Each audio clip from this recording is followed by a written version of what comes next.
Welcome to the Propreneur Podcast, where we help practice owners become better entrepreneurs. I'm your host, Dino Watt. And welcome once again, everybody, to the Propreneur Podcast. My name is Dino Watt. I'm excited to have you here for yet another episode where we get to interview people in and outside of our industry that can help us get better and find the best practices possible for our business. And today we have a very special guest who is someone who is not necessarily in our industry, but we want her to be more and more, especially with what I get to do in my business. As you all know, we all focus on how to get better in our lives, both inside the business and especially outside. Many of you have had me over to your practices to do my 2-day presentation where I observe the team members.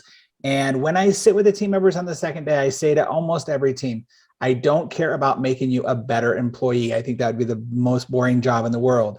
What I want to do is help enhance your life outside of the business, help you be better mothers and brothers and sisters and friends and parents, so that you'll automatically bring that into your office and to the office.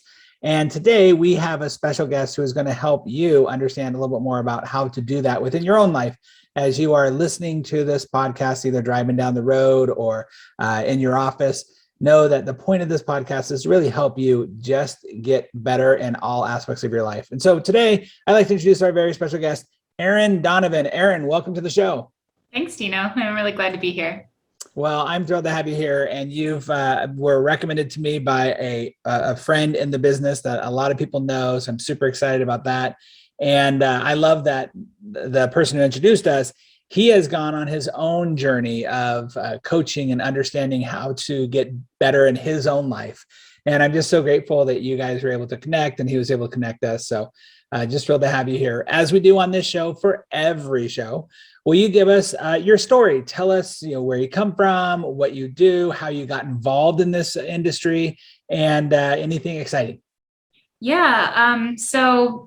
Growing up, I was kind of your typical overachieving student. I really wanted to create something important in the world. And, I was very driven and mostly, when I look back at it now, I was seeking approval a lot. Yeah, and, sure. I built a business around that too. My very first business was all around college admissions, high stakes testing, important experiences for students to prove themselves, basically. And what I came to realize after a number of years working in that realm was how human everybody is, and how much we actually don't really care about what we achieve. What we're really truly seeking is love, connection, and a feeling that we're okay, that who we are is good, and deep down that we're lovable. And so, compassionately speaking, my business really started to shift gears.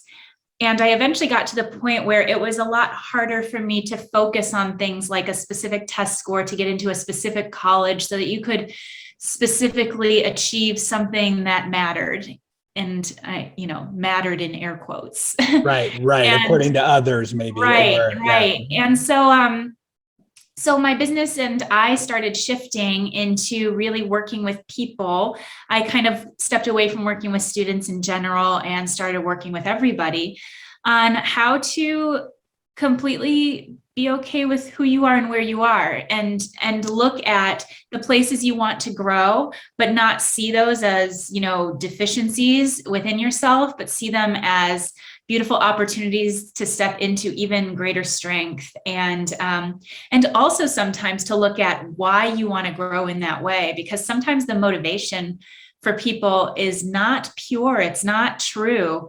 It's not something you truly want. It's something that you believe will get you something external that perhaps you may be seeking. So that has been the whole shift of my company, and really starting to take a different direction in terms of how I work with people, what we look at in terms of goal setting and performance for specific outcomes, and really shifting and softening the whole experience of our trajectory, the whole experience of what we are trying to accomplish.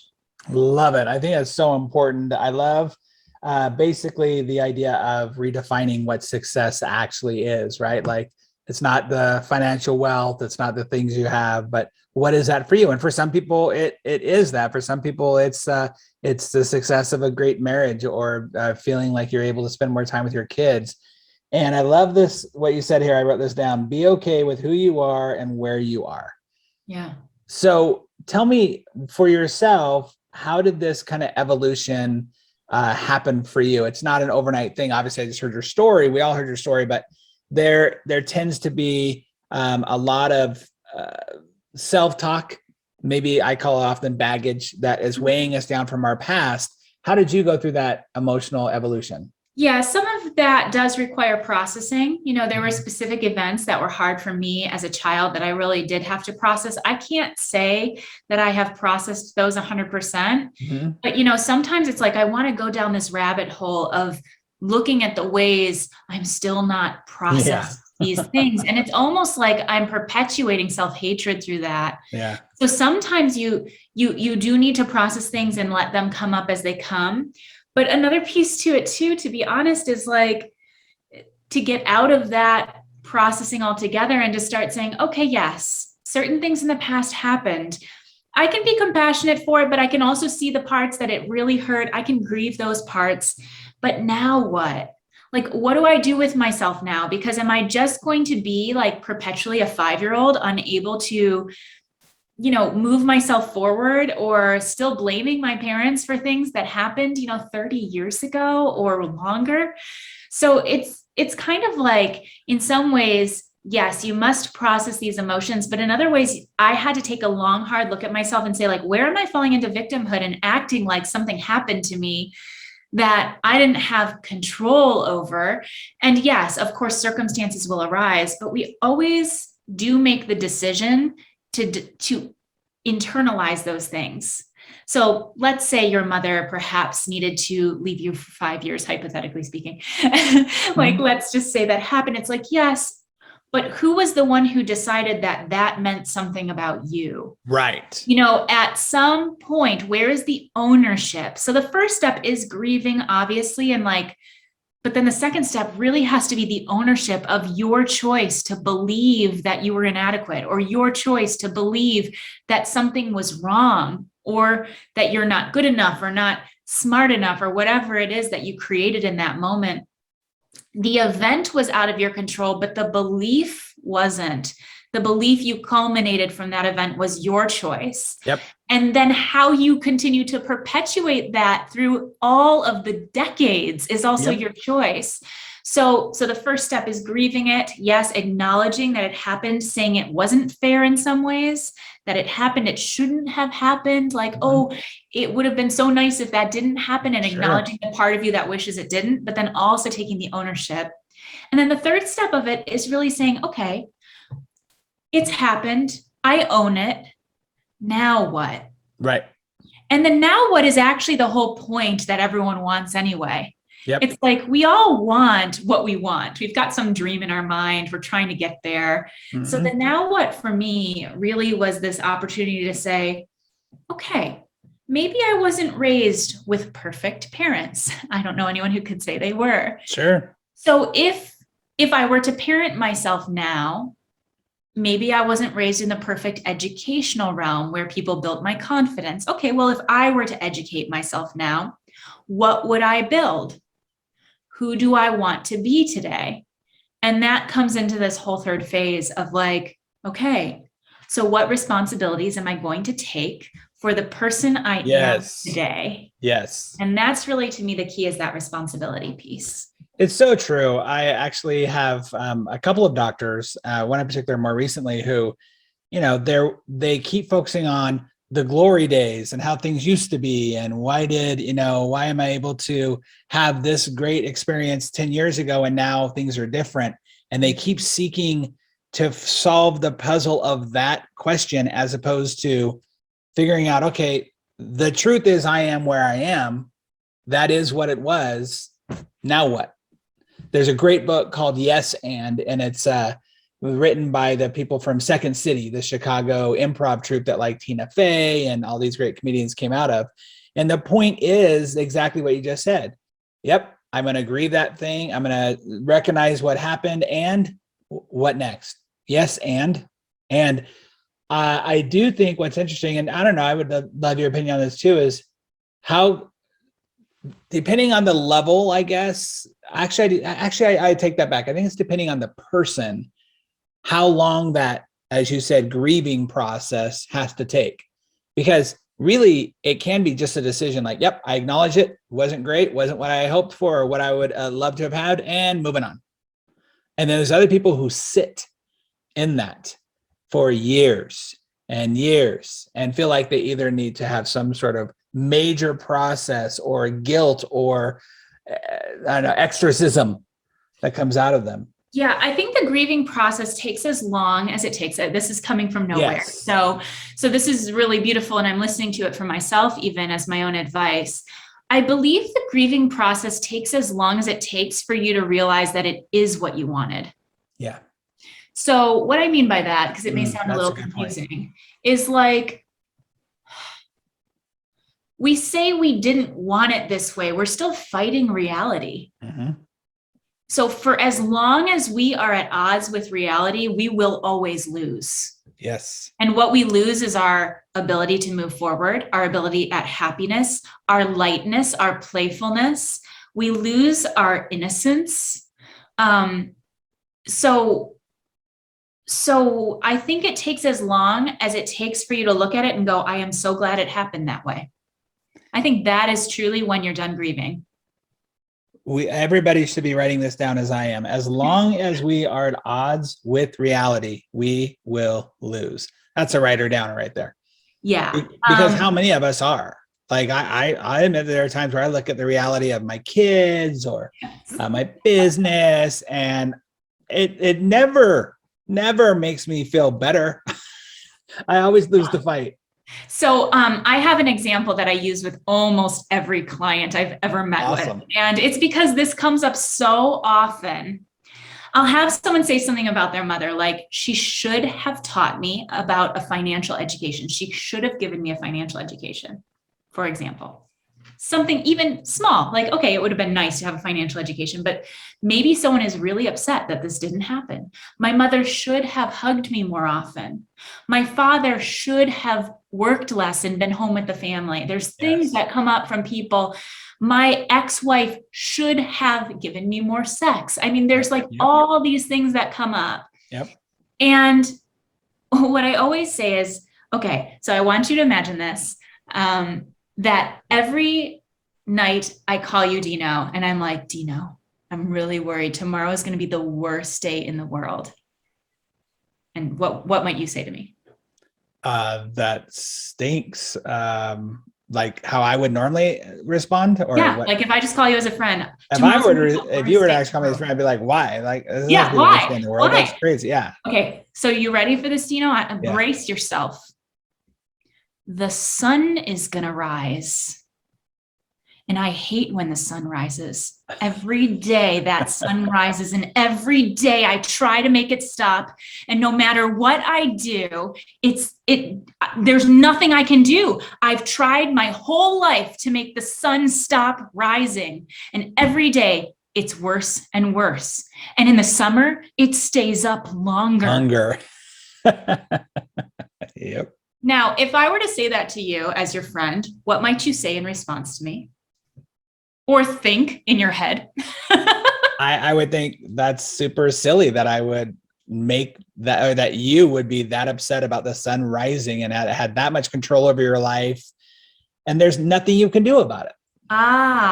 And we might actually call that a specific word. What word would you call me to describe the me that's telling you this story? Unrealistic. Yes. Yeah. Sometimes even insane. It's insane to let something like that affect you. Yep.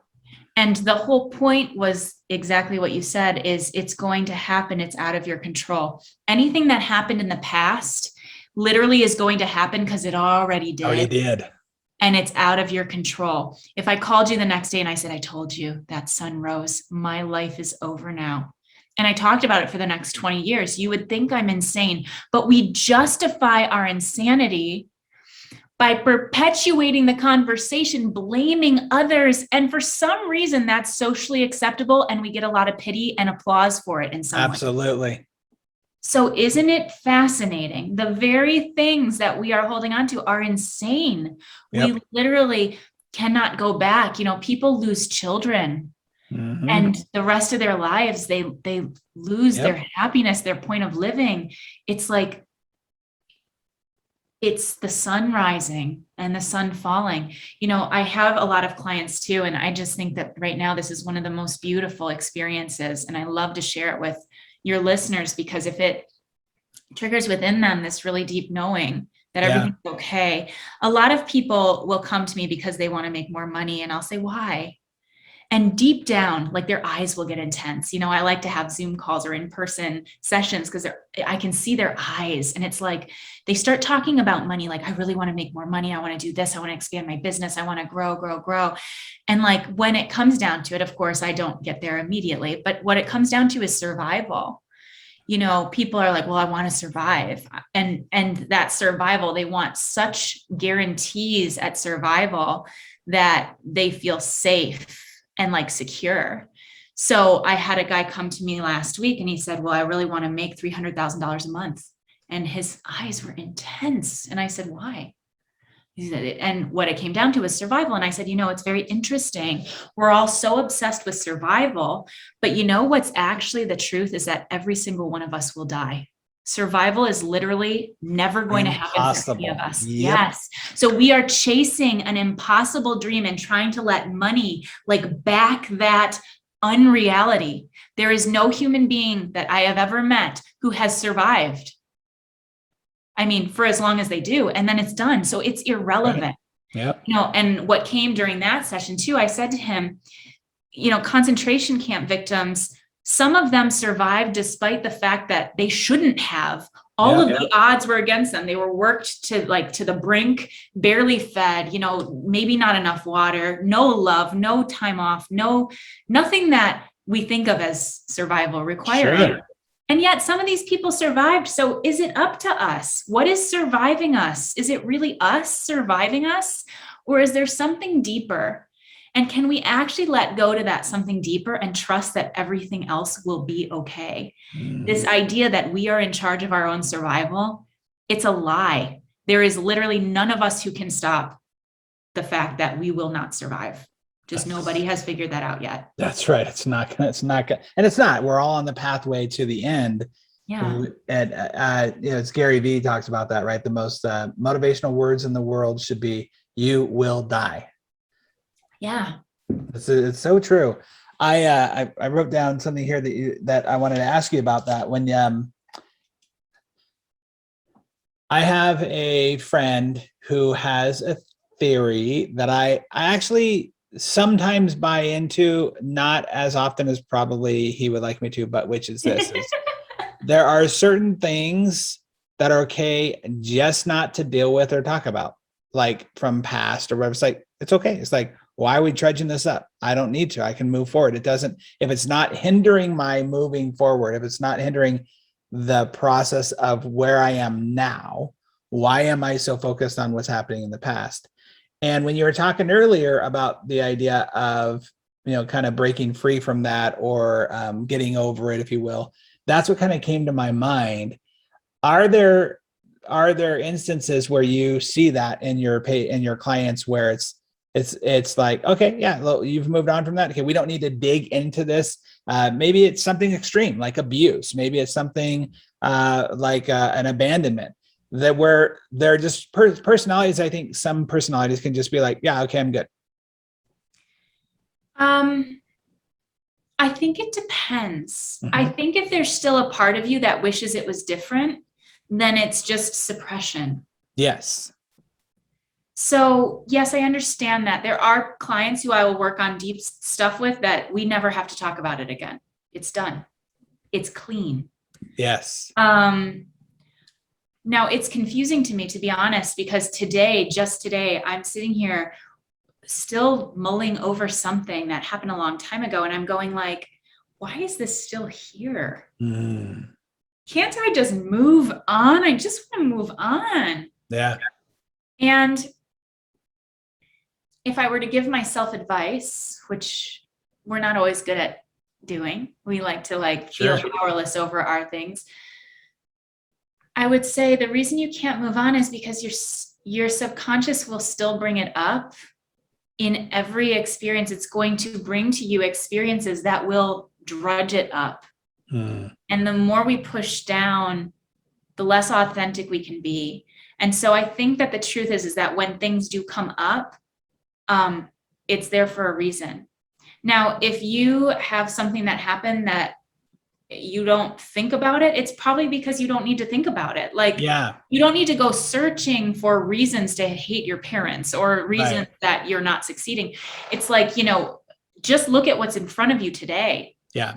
That's what the universe wants you to focus on. Otherwise, that would not be arising. So if it arises and you're just saying, okay, well, I'm not going to think about that today, I'm going to move forward, then yeah, I think it's a challenge. But also, sometimes it can be challenging to get to the point where we say I am totally okay with everything exactly as it happened. Yes. But until we do that, we're still fighting the sun coming up. Well, and I think that we live in a world, as you said earlier, of the shoulds, of people who might find out something about you or know your story, and they want you to feel like you should feel a certain way about it, right? Right. Like if people, find out that my, dad left us when I was 8 years old.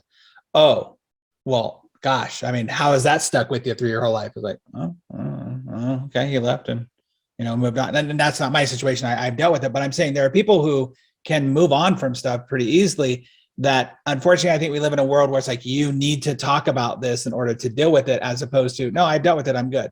Like, I don't have to have that grieving.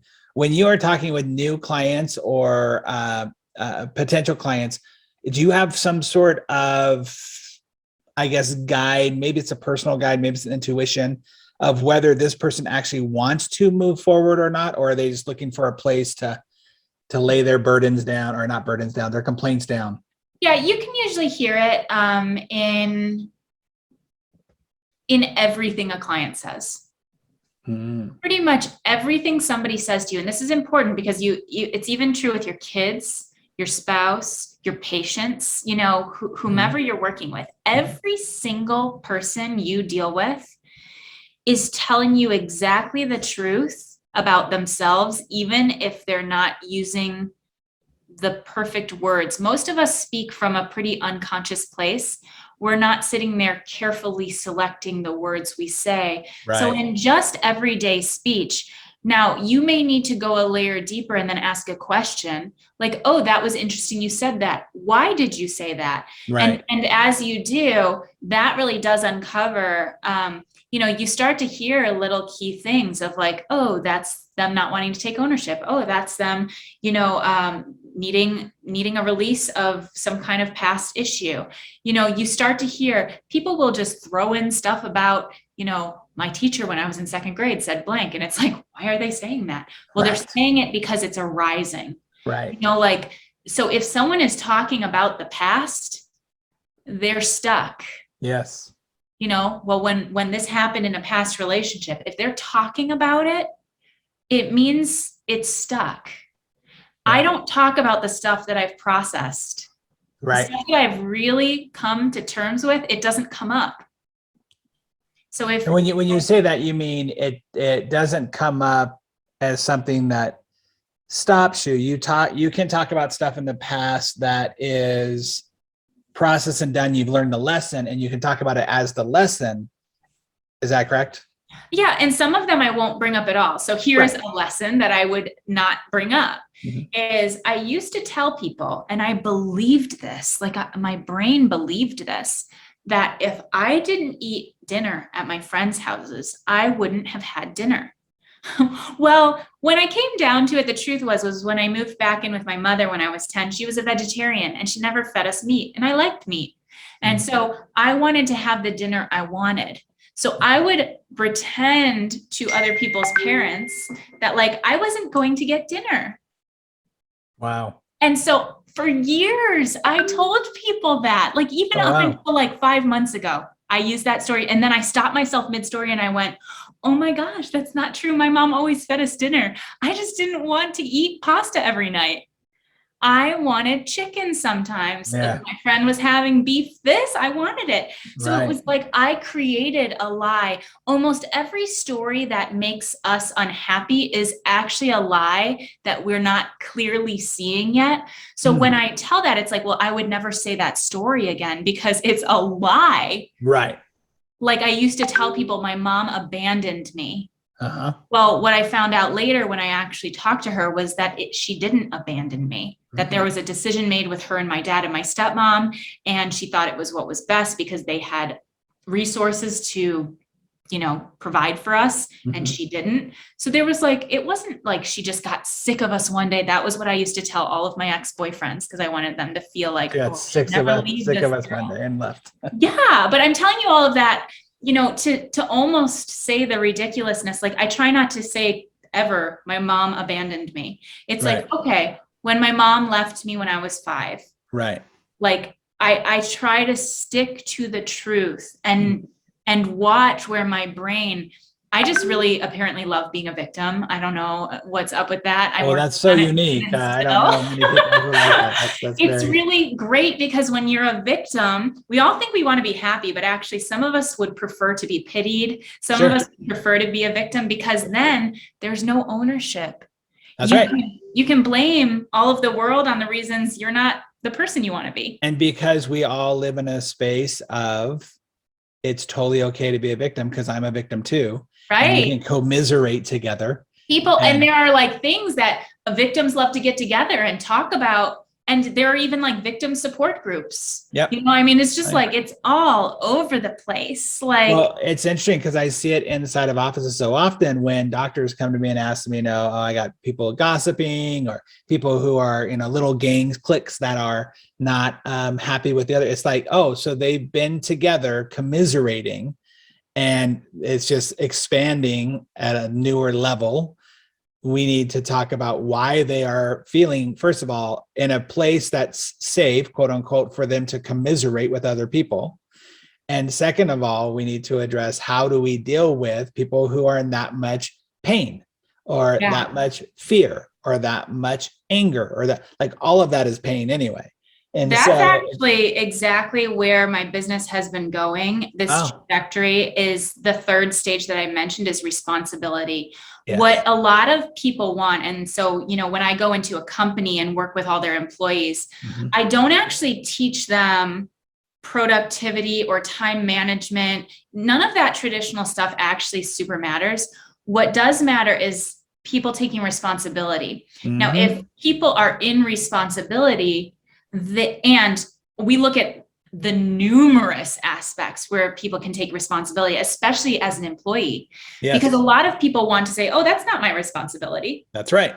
Oh, that's not mine. Oh, it's not my responsibility to create a good culture here. So I'm allowed to gossip.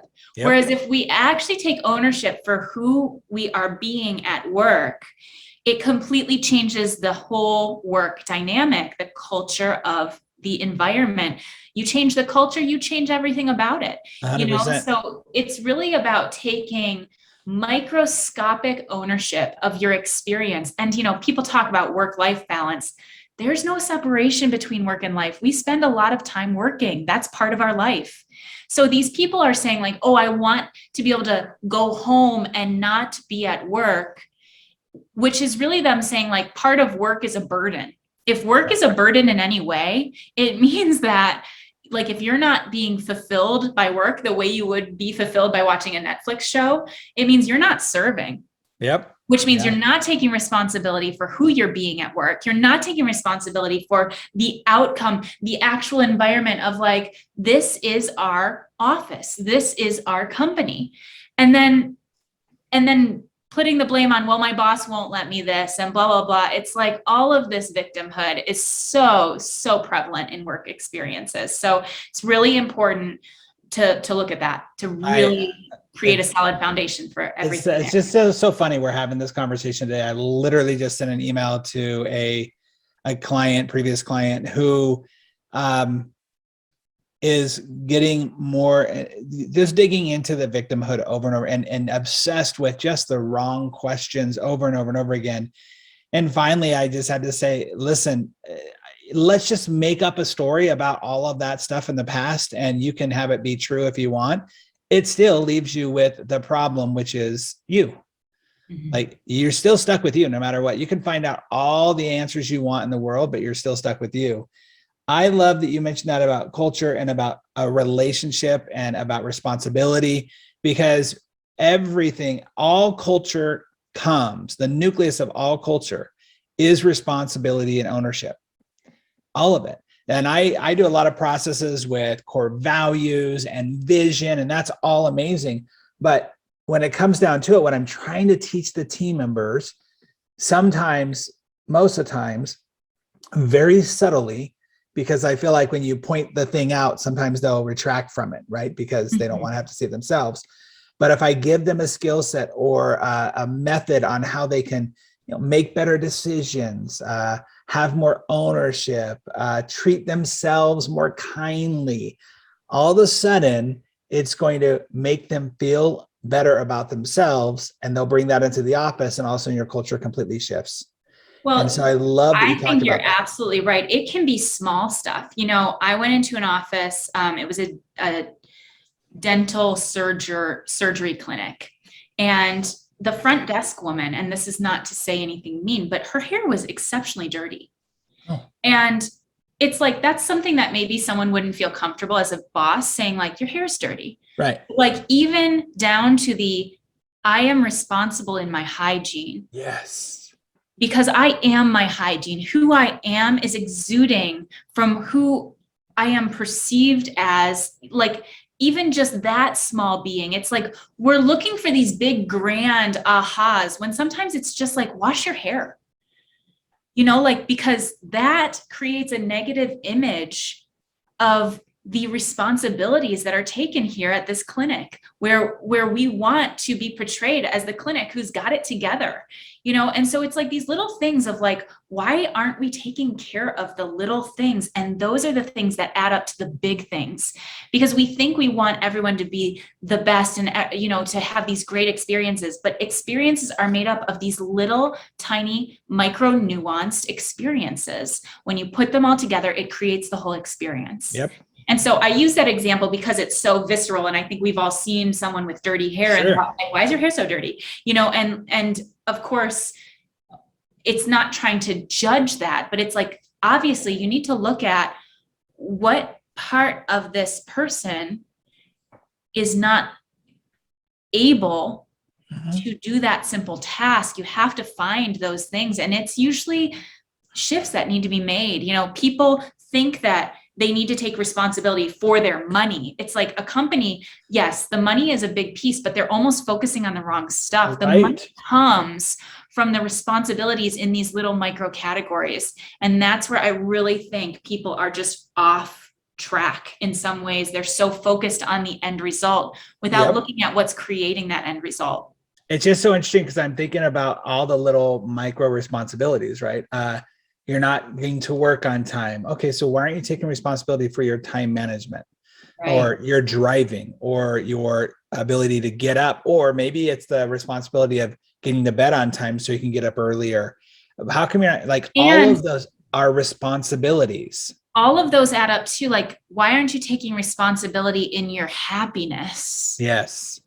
So, like, I walk in, and if my first image of someone at the front desk is this sour experience, dirty hair, sour expression. So, okay, there are some responsibilities being neglected. And that's what I always look for, is where is responsibility being, neglected, or what is that called when you give it to someone else? Like delegated. That's the word. It's like, though, none of that needs to happen. If everyone takes responsibility for themselves, you basically have a whole company of CEOs at that point. Yeah. CEOs care because they've chosen to care. Yep. And that's actually what makes them successful. We think that CEOs got successful and that's what makes them care. So that's what we think with employees is like, good point. Well, when they care, they'll reach success. It's like, we've got to give them the responsibility so that they can create the success from that resourcefulness and that actual ownership.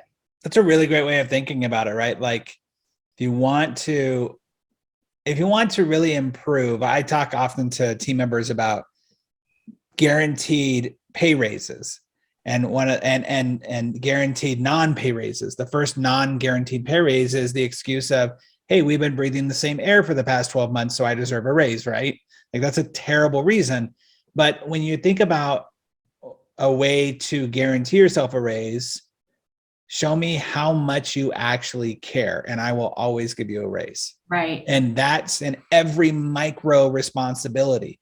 There are so many to go down the road: your own education, your time management, your, as in this case, your hygiene, how you're interacting with people, the conversations you're having, your own personal accountability. Like those are all the micro responsibilities that people just want to have taken care of for them, as opposed to them taking that. Well, and I've heard people say, and just listen to the victimhood in this. And this is the stuff I teach employees because it's so important that they see this in themselves. Well, if my boss paid me more, I'd do it. I'd care if the boss paid me more, but they're not seeing clearly.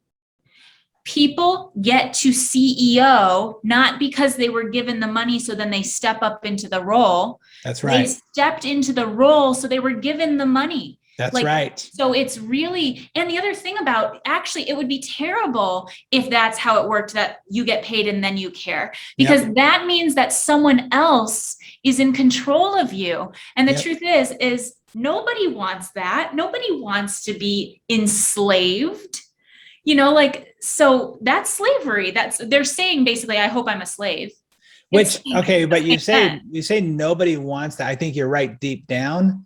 But it's shocking how many people would choose that slavery over personal responsibility. Well, it's not shocking to me. And the reason is because we're raised to do it. So it's a societal thing that's cultivated within us, probably cultural a lot too.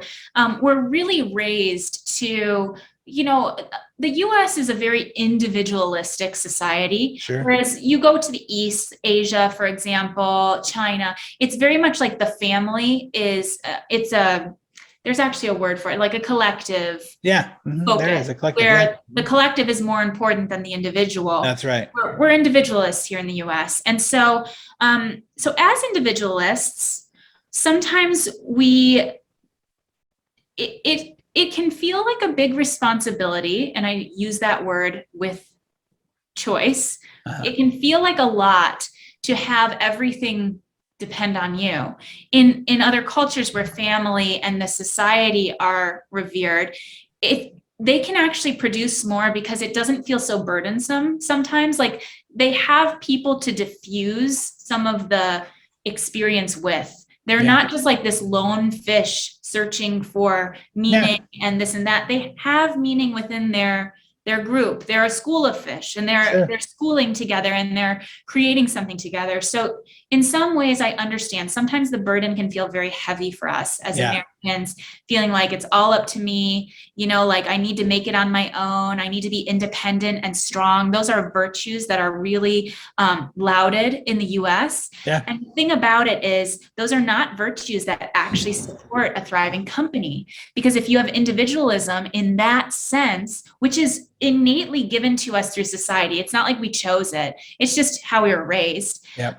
It automatically creates disloyalty, shirking of responsibilities. You're like, well, that's not mine. He gets paid for that. I'm not paid for that. And that's right. And so in some ways we have to teach collectivism if you're working together. If you're a solopreneur, you don't need to learn collectivism. But if you're in a company working with other people, you need to learn it. Well, I have a good friend, Garrett, who always says, if you are hiring or asking people to do a task, if hiring for or asking people to do a task, you will create enslavement if you have people create a role to where they're a part of that role, part of the play. People are, and when you're in a role, you're playing a part of the play. Then you actually create freedom because you're working together and you're not expecting somebody just to do the thing. You're asking them to be a part of, like you said, the collective. I like that idea of here we are a collective. I talk often about how I don't use the word staff I use the word team, right? Yeah. Because teams win or lose together. Staff is an infection nobody wants. And so we use that as like, okay, well, we want to be a team. I don't often see championship teams where people, come to the court or the field on their own time. They do their own thing. If they're tired or if they got, babysitter to go relieve, they get to leave early. And like, no, we win or lose together. And so that collective idea of, hey, I'm doing this because I want to make sure that everyone else wins too. Yeah. Someone exceptionally wise who owns a company said to me once that he doesn't hire based on accomplishments. He hires based on principles. And so he won't ask questions about anything they've done in the past at other companies. He'll ask them things about family or this or that. He wants to know their principles. And the thing is that a lot of principles, as I've mentioned, but I'll say again, because I actually think this could be perhaps the most essential thing that we say on this whole podcast, is principles of the US are individualistic. And so a lot of values that we create, like, strength, being independent, certain things are values that may not always serve a company. So what I like to do is I like to go in and create a company set of values that will also shift their values at home. Which means if they're married, it's going to create a stronger family for them. That's right. It's not just, these values and principles. I don't say values because it sounds a little almost religious, and it's not. No, it's I get it. principles like hygiene. Values, expectations. Yeah, exactly. Principles of hygiene, as I mentioned before, opportunity. People think opportunity comes to you. It's like, no, you are opportunity. Everything you do, who you're being. So we need to be able to demonstrate that to people, as to have them really embody that. Health, things like radiance, just vitality, and then also things like family, and that family essence can come in at work. It can come in here. I like to say, so all of my principles I create with my teams are, I am responsible in blank, and it's usually my blank. So I am responsible in my hygiene, not for my hygiene, because that means it's out there. In my hygiene, I am responsible in my time. Not the time out there, but the stuff that's here. And things like, I am responsible in my opportunity. Again, 4 makes it feel like it's not a part of something I can create, but it's like I need some external. And what I really do is, the key one is I am responsible in my responsibility. And so like, to teach responsibility sounds like such a basic thing. But when people take responsibility for themselves, their lives, their happiness, their work, their outputs, if you look around, you say, well, who is responsible for this? And everyone's pointing to each other. Everyone in your company should raise their hand. No matter whose project it was. So true. Like, that means you've got a company of CEOs. And that's what you really want. Wow. That is awesome. That's so powerful. Geez, Louise, I can't believe the time has gone so fast. This has been so lovely. Okay, so you've obviously given us some great nuggets. I think there's a lot of writer-downers there for so many people. As we do at the end of our show, is we always have our 6 rapid-fire questions that we love to just ask every guest. Would you be willing to play? Of course. Awesome. So what do you think is the most expensive thing that business owners are missing in their business? I think the most expensive thing is their employees not taking responsibility. I think that if they had that, they would make so much more money. So that it may not be an expense that they are spending. It's the money that they're not creating because of opportunities they're losing. I love it. Is there a book that you believe every business owner should be reading? I really like the book, A Happy Pocket Full of Money. A Happy Pocket Full of Money. Yeah, it's by, I don't even know how to say his last name. Gikandi, I think is how you say it. It's really, it's a great book. it just puts things into perspective into your own realm of like personal power and money. And I think that we all try to like make more money, and it just, to me, it's a little bit easy. And I feel like all of these, I of course have read books like Think and Grow Rich, but there's a lot focused on like what you produce, what you produce, what you produce. And I still think that production naturally happens amazingly when you're feeling and being differently. So I don't think that you need to focus so much on output, but like if you focus on who you are experiencing yourself as, that actually will create the outputs you want. No, that's a really great thought there. In my book, The Practice RX, I focus a lot on team culture and team performance as the foundation for business growth. What do you see as the biggest challenges that business owners are facing with their teams and their office culture? I think the individualistic, society. That's a really great point. That really makes me think. Like I'm going to ponder on that quite a bit, because that's a really great point of the individualistics. I'm not saying it's wrong. I'm not saying the US is wrong, but it doesn't necessarily create cohesion, which to me is, and these are my opinions. I don't have any like. Absolutely. Yeah. No. But I think that's why a lot of the family structures are struggling in the US. There's a lot more divorce happening than in a lot of other cultures. And we may even look at some of those cultures as backward or something like that. But it's actually can be very empowering to be part of a collective. And I think a lot of us are seeking belonging deep down. So if you create a company culture where people really feel like they belong, they're part of a family, you've got employees for life. You're not going to lose anyone. You're going to build strong members. Listen, I used to tell my kids this. I'm like, hey, there's a reason why arranged marriages still work, because you've got two people who love you dearly picking out that person for you to say, I want the best for them. I'm not going to say, that I'm going to arrange marriages, but I was going to say, who did you pick for them? I wish. To your point, though, the ability to be able to look at some of these older cultures or these different countries and be like, oh, because of the collective, they're getting this result. It's pretty interesting. Yes. And they actually feel safe in a lot of ways. A lot of clients I work with deep down, they really don't feel safe.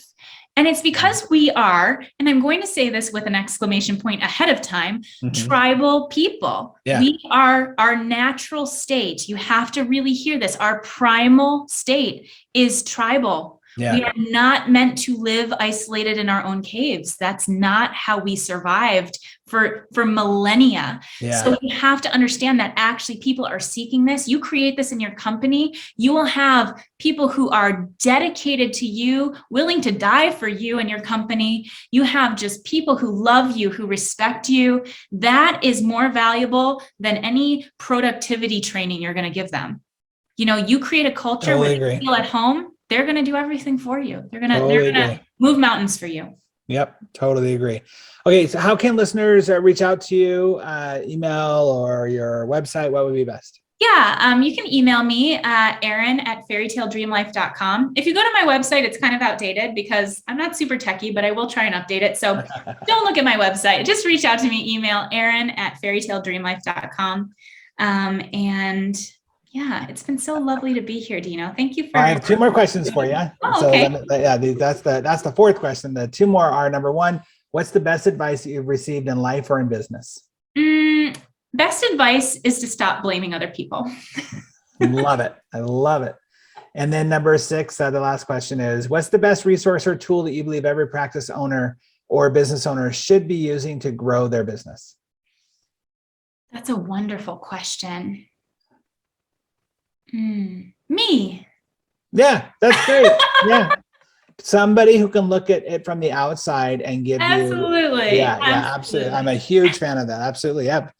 Definitely. Well, man, this has been really a joy and a pleasure to hear from you, to hear your wisdom. Thank you so much for sharing that with us today. Yeah, thank you so much for having me. I just loved being here, and it's always good to have an experience and get to express the thoughts and the ideas that are coming up at the time. So I just so appreciate that opportunity. Thank you so much. Oh, my pleasure. My pleasure. Well, everybody, once again, hopefully you have been filled with some great ideas, some best practices that you can bring back to your business. and share these with your friends and colleagues. And speaking of sharing, thank you so much for all of you that share this podcast with your friends and family and your colleagues to let them know that this is a place where you're going to find just gems like you've heard today. Remember, our goal here is always to help you be more proactive, productive, and profitable in all areas of your life and business. Have a great day, everybody. Thanks so much again for listening to the Propreneur Podcast. We really appreciate your support. If you haven't subscribed already, please make sure you do so. Also, if you feel like you might be a good fit for our podcast as a guest or know somebody who you think would be, go ahead and email us at dino@dinowatt.com. Again, thanks for support. We'll see you on the next episode.